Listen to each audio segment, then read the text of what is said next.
Today we have another golden ticket drop. We got quarterback Bo Jackson, fullback Ben Skowronek, wide receiver Montez Sweat, and CJ Gardner-Johnson. I believe CJ Gardner-Johnson did actually make himself, and I believe that Mutt.gg made the Ben Skowronek card. And I did get my hands on 3 of the 4 golden tickets, and there's going to be gameplay footage of me using them and, you know, kind of giving you my thoughts after actually using the cards, which I think is kind of the next level to these grading videos, is including gameplay and actually using the cards for more accurate grades and things like that. So of course, if you are new to the channel, hit the subscribe button, turn on those notifications. 59% of you guys who watch the videos are actually not subscribed to watch.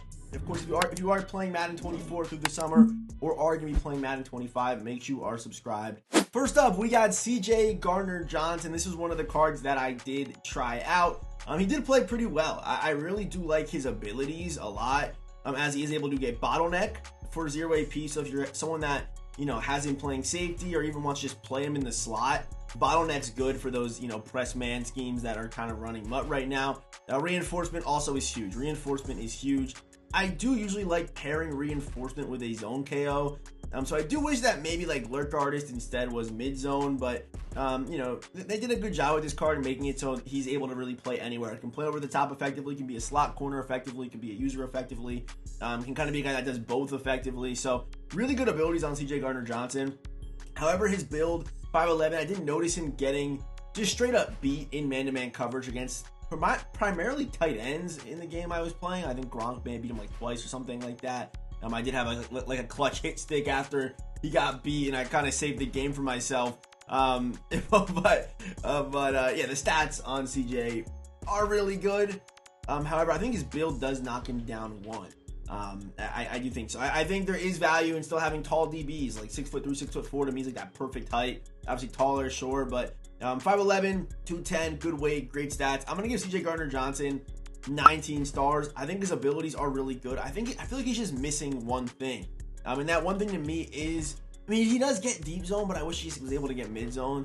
I think because of course mid zone reinforcement is super glitchy. I would probably rather have mid zone with reinforcement than run bottleneck, honestly. For me personally, if you run the man scheme, obviously you're gonna go with bottleneck, but I feel like that would just make him that much better. And tackle supreme, I think, is very good because you can obviously get rid of the freight train angry runs running backs in the game as long as you conservative tackle. So Gardner-Johnson, again, 19 out of 20 stars. Really solid card. Definitely was a fun one for sure. And next up, we got Montez Sweat, wide receiver. Of course, again, the problem we're running into these videos late in the year is them just not putting up the cards in the catalog. So we kind of got to wait and, you know, things like that happen. But they have his abilities up here. Montez Sweat. So build-wise, 6'6", 260.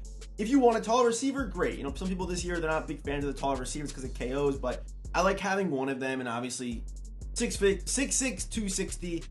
It's almost ideal because he doesn't get the good juke animation. He's 260. He's going to have that slow juke. He's going to feel clunky. And earlier when Montez Sweat got his first out-of-position wide receiver card, it was cool because there wasn't options. Now we have options. We have 6'5" guys, 6'4", 6'8" guys that get the good juke animation. So keep that in mind before buying Montez Sweat if you're looking to use him as a traditional wide receiver. So build-wise, I am going to go with the 5 still because of the height, but then animation-wise, we're going to give him the 4 because he has the slow juke animation. And then for the stats, obviously insane. Look at these stats. Gorgeous. Would bring a tear to your eye. And then for the abilities, I'm going to go 5 stars for the abilities as well because here's my thing, right? Wide receiver abilities this year, they're pretty hit or miss for me. To be honest, so I would rather use the ones that I know are going to work, the ones you can rely on. So to me, Vanguard has an ability at wide receiver. If you're not running the ball like that, then maybe just completely disregard this card. But if you're a runner, someone that finds value in wide receiver run block, especially getting broken pancakes down the field, go Vanguard, go Route Tech. And if you want to avoid, you know, all the avalanches in the game right now, go Trust 2. Makes him super reliable. Use him as like a slot receiver, you know, slash tight end. He's gonna be able to beat man coverage if he gets off the press with Route Tech. And I wouldn't even care about evasive because he's 260. He's not gonna have the good juke or even, not that there is a good spin in this year's game, but he'll just be slow after the catch. So Route Tech to get separation with those big strides, which I know that he has on his previous card. And then Vanguard, obviously pancake. And you don't need honorary if you're gonna go Vanguard. It's pretty much the same thing. Except Vanguard, you put people on their back. Honorary, you just engage blockers better. So, and of course, Trust is also optional too. You could go with the 0 AP setup, and you still do have, of course, Yak 'em Up or whatever you want to run for the X Factor or even Angry Run. So it's up to you. Montez Sweat though, I'm gonna go 19 stars because he isn't perfect. And obviously it's June, July. We're looking for perfection.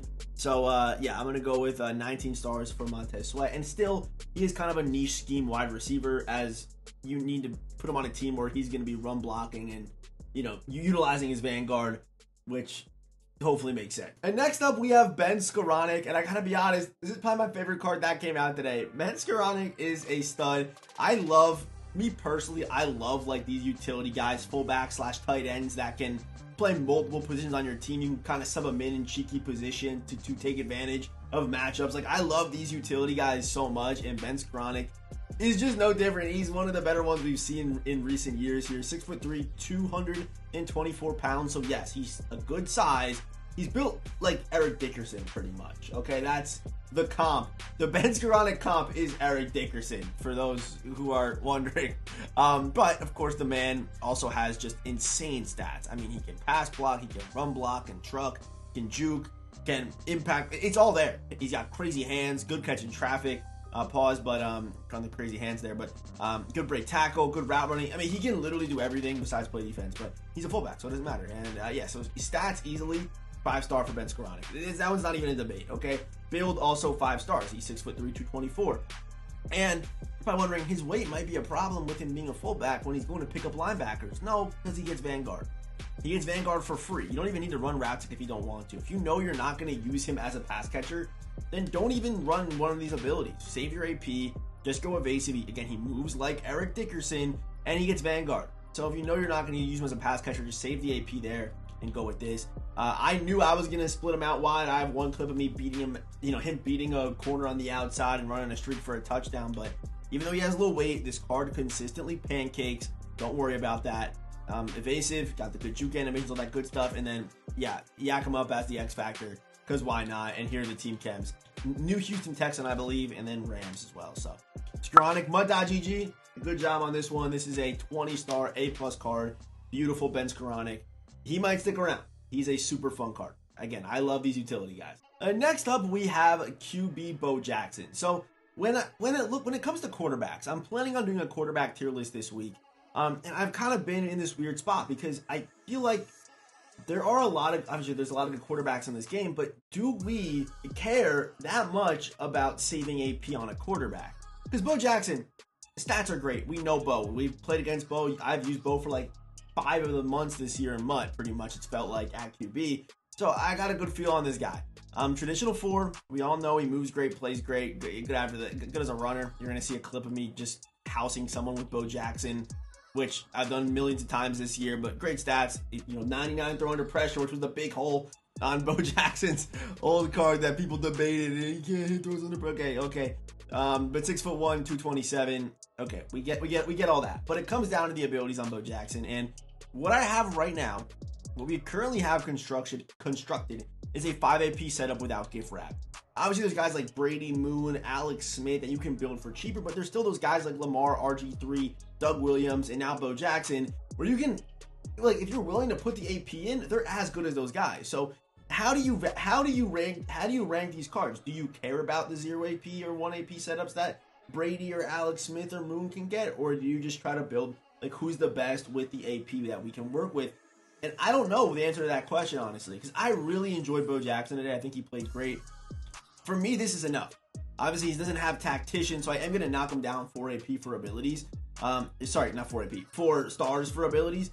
I'm going to knock him down there. But other than that, he's a 19-star player, perfect release, moves great, size is great, stats are great. It's all good for Bo Jackson, besides some of the abilities that he gets. Because this one was kind of questionable. Like human joystick for 1, who's paying for that? So it forces you to pay 1 AP for Gunslinger. Imagine this was Master Tactician for 1. That could have been nice. Tactician for 1, or even Hot Route Master for 1 here, because why not?